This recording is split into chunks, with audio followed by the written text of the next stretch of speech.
Morning, welcome to KidMath121. KidMath121. Today we were talking about inverse functions and graphs of inverse functions.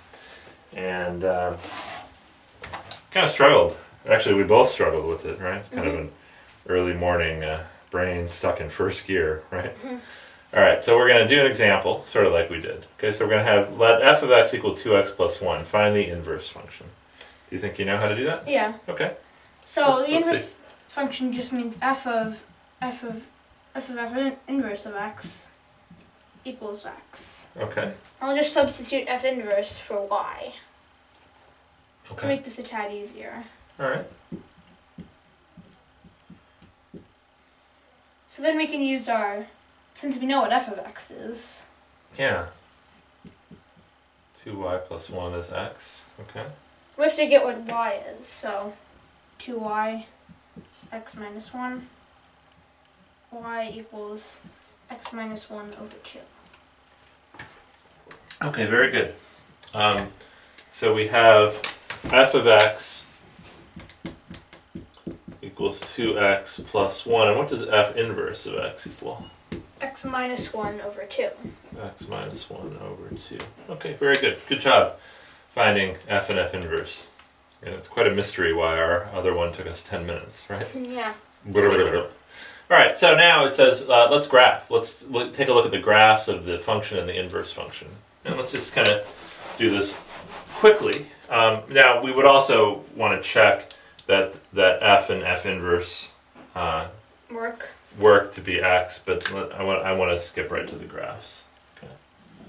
Because this is right. Okay, so the graph f of x equals 2x plus 1. What is that going to be? Well, let's just graph some points on it. Well, what shape is it going to be? It's going to be a line. It's going to be a line. So how many points do we need to graph?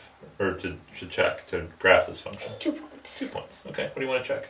So, we can check when x is 0. Okay, let me just put some grids in there. Tell me the other point you want to check.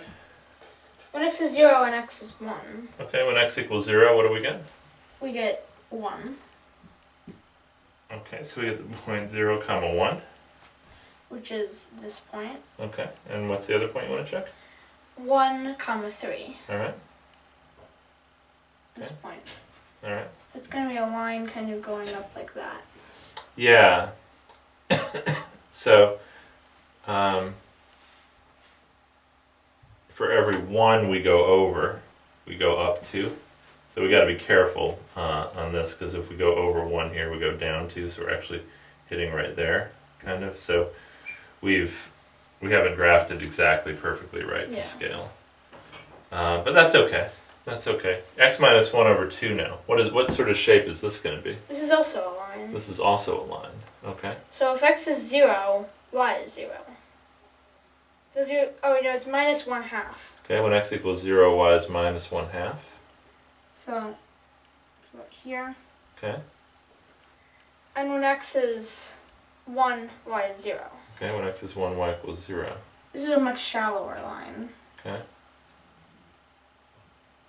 Okay, that's a line that looks like that. Okay, very good. It's it's actually pretty interesting, and we notice that they intersect somewhere. And maybe we could quickly figure out what that was. We could say, when does x minus 1 over 2 equal 2x plus 1? Okay, what do I have to do to solve this equation? I'll first multiply by 2. Okay, what does it become? X minus 1 equals 4x plus 2. Okay. We get x equals 4x plus 3.